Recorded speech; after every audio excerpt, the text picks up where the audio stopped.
Sino mo may mga ganitong problema din sa mga top box nila Sa mga gilid mo tutukan sa mga... na pinapasok ng tubig kapag malakas ang ulan.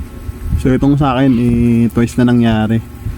Kaya mga par, nilagyan ko na ng sealant sa ibabaw yan.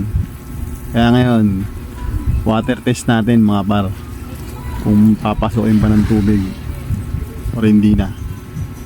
Pero hindi ko talaga alam mga par kung saan talaga nanggagaling yung tubig, kung saan pumapasok. Kasi twice na kasi nangyari sa akin dyan mga par.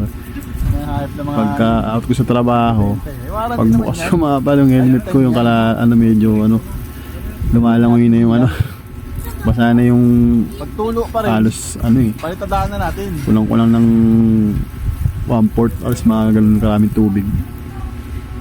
Kaya iniisip ko baka dun sa mga sa ibabaw may mga rivets, di ba mga par? Yan ang problema sa mga alloy top box, pinapasok ng tubig. Ako makapaw nga dyan. Maganda siya pero yan ang dyan, parang disadvantage niya. Ba? Ayun, wala naman diba mga par, wala diba? Umakit nga, diba? Nakapit siya. Kayo mga par, kung sa mga nakaranas nito, saan ba pumasok ang tubig mga par? Comment nyo naman para malaman natin yun, magkaroon tayo ng idea. Feeling ko kasi doon sa may goma Ayun Ayun dyan sa paikot na yan.